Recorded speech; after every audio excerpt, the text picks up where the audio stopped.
welcome to Yoga with Anne. For the month of July, we're going to explore different yoga poses that you would find in a hatha class, which is a style of yoga I teach. So for the month of July, we'll do some yoga shorts. Today we're going to experiment with downward facing dog.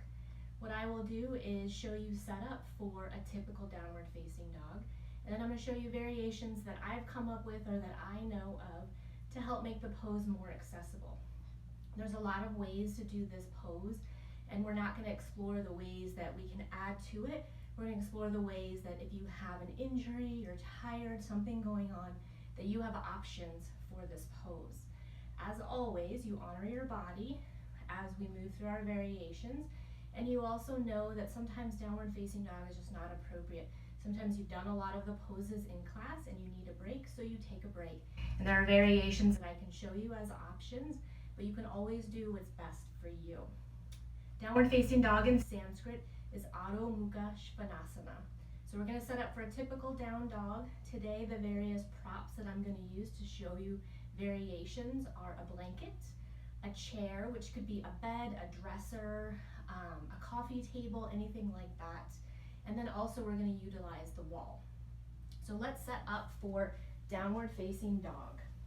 And you're welcome to just watch or follow along with all the variations. So you start with your wrists under your shoulders and your knees under your hips in a tabletop, and then you'll step your hands one handprint forward. Get a good base with your hands. So a lot of times people grip their fingers up off of the mat, especially because we work on computers a lot. So spread your fingers wide, press all of your knuckles, the top of your palm, the bottom of your palm onto your mat.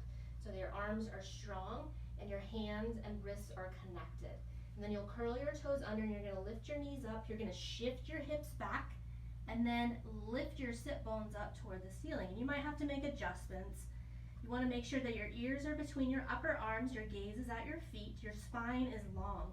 So a lot of times I see poses like this, or they're way too short. And I'll show you in a moment how to check the length of your dog. So you can have your knees bent a little, a lot.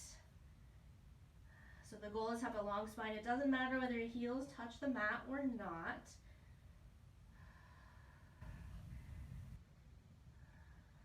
To test to see if our dog is long enough, you can come into a plank pose. I know for some people plank is not an option, so you can just watch.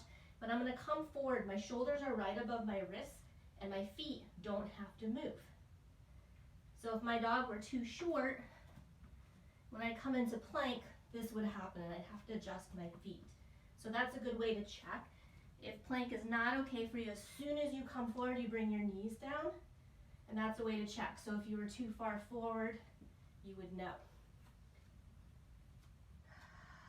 Pedaling the feet, picking up a leg, giving it a shake, all options here when you're in your dog.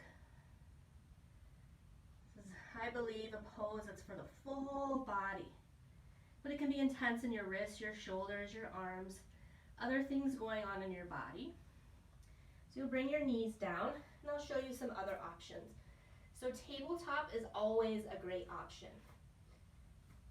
You can stay right here. If it's too much on your wrists, you can always come down to your forearms and just rest here.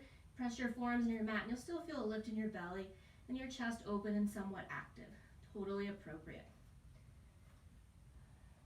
You also have the option to do what's called puppy pose, and puppy pose is in between downward facing dog and child's pose, and I'll show you child's pose in a moment.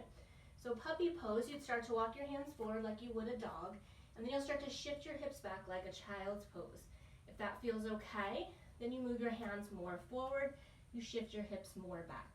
Some people can get their chest all the way down to the mat. I can't get anywhere near there, and it's because I have a shoulder issue that prevents me from going that far. So you have to be mindful of that as well. You want to relax your head as much as you can. So I'm still getting action in my arms, it's just not as intense in my shoulders and my wrists. So that's an option. I'll come back to tabletop, and we can come into a child's pose. So your knees can be as close or as far apart from each other as you'd like. That's a comfort thing. Sometimes the teacher will ask you to do it in a specific way. So I'll widen my knees a little bit, and I'm gonna bring my big toes to touch. They can touch or come close together. You shift your heels back, or your hips back to your heels, and elongate your arms, and bring your forehead down to your mat. You can also have your arms down by your sides. The arms out is a little more active, pressing your palms in the mat, so it's a little bit more of a dog, but if you need to take more relaxing, you can release your arms. They can come down by your sides. For some people, child's pose is not going to be okay because of knees, ankles, hips. You can always put a blanket, or if you have a bolster, between your sit bones and your heels. That can help as well. But I'm basically just showing you variations for dog. I can show you variations for every pose. And for the month of July, we will do that. So next week, I'll have a different pose that we'll break down. I'll show you variations. I have poses for the month of July, but if you find that you have a pose that you'd like me to explore, you email me, you connect with me, you comment below, and I will do that. All right, so what is another option? So sometimes wrists are really bothersome. There's these awesome things so you can sometimes find at yoga studios called wedges. I don't have one, I should probably get one, but you can also roll over your mat. So depending on how big of a wedge you need, and it depends on what you need. So for some people, having the wrist a little bit off of it, having at that angle works, or having your wrist a little higher up, which is probably what most people need, but everybody's different. Still spreading your fingers wide, curling your toes under, lifting into a downward facing dog. There's that option.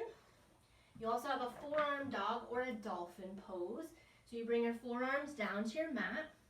Make sure your elbows are under your shoulders. So one way you can do that is wrap your hands around your biceps, and no wimpy wrapping. Grab your biceps. And that ensures that your shoulders are right above your elbows, and that keeps you safe. If you're too far out, you're not going to have your bones stacked, and your alignment won't be protected. Good alignment is the most important thing. That's about safety. So you press your forearms in the mat. You could just stay here. This is plenty of work. Curl your toes under, lift up. It's a little bit of a shorter dog. And I have my knees more bent in this pose. I press through my forearms because I don't want to sink into my shoulders. And I lift my sit bones up and move my thighs as far away from me as I can. This one's intense. So it's great for wrist issues, but then of course if you have shoulder issues, it might not be appropriate. So you can always check those options. Another option is lying down. One of my favorites. So I'm going to get a blanket just because I like to support my head. Come to lie down. Make sure that if you're using support, make sure the base of your skull is on your support and your neck is more free from the support. You could just do the arms or just do the legs. So I'm going to lift one leg up and then the other. And then I'll lift my arms up toward the ceiling. You could reach fingertips behind you. That's a little intense for one of my shoulders, so I prefer to be more upright. You could be more active, reaching through your heels or the ball of your feet. You could walk your dog. You could, move around, whatever feels good for you. So this is an option as well. And you're still getting that work in the legs and the arms. You can feel your chest widen, your collarbones get wide. Coming on up. I'm going to move that out of the way. I'm going to come over to the wall. So this is a good option as well for a variety of issues going on in the body. So you come to your wall, you want to have enough space that your hands can be shoulder width and shoulder height. And you press your hands just as you would into the mat. And you start to step back. So you want your hips over your heels. So it's hard to tell in this position. You just do your best. Get your spine as long as you can. So you can decide how much you press your hands and arms. So I'm getting a nice stretch and work in my arms, my armpits, my shoulders, my upper back, my hands. And then you can decide how much you press all four corners of your feet into the mat so that your legs are also working. If coming this far is too much for you, then you come to what's best for you. So maybe it's just Shifting back a little bit and working the arms. And maybe shift back a little more, but you honor what's happening in your body right now. The last option, and these are all options that I have come up with, there are probably more out there, is with a chair. So this is where you could use a bed, a dresser, a coffee table, anything like that. If you want it to be sturdy, and you'll start by standing in front of the chair. Put your hands about shoulder distance apart, so that's pretty much at the edge, each edge of the chair. And then you start to step back. And again, you can have a shorter dog. Still want to have that lift and that lengthen. You could go a little longer. The longer you go, the more your head will come down. You could bend your knees and have that lift again. Have your legs more straight. All the same things that you would do in a regular down dog. Then you walk forward. I bring my hands to my hips and come up. So I'll set up for a typical downward facing dog one more time.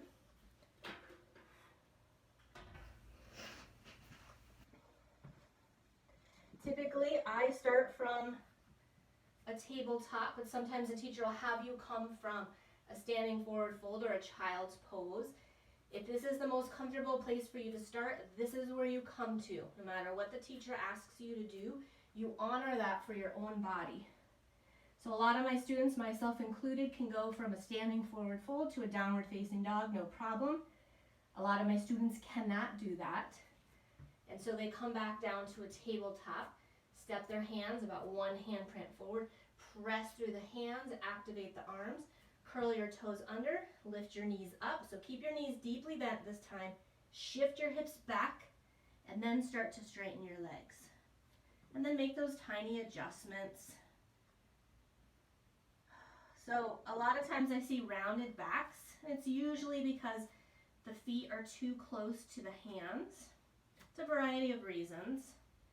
And so I'll ask students to bend their knees and keep them bent to help lift and lengthen. But what will happen is, as soon as they do that, this happens.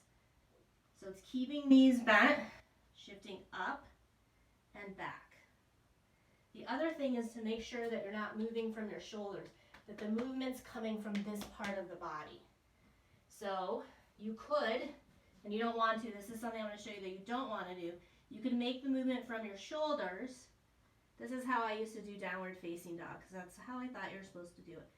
I'm hyperextending in my shoulder joints. It doesn't feel good. I can hurt myself. It's not something that you can hold for a long period of time. So you can start this deep bend, help to lift. I need to adjust my feet a little bit. I got a little too short. You can have your knees bent a lot, a little. The goal is to have a nice long spine, have your ears between your upper arms.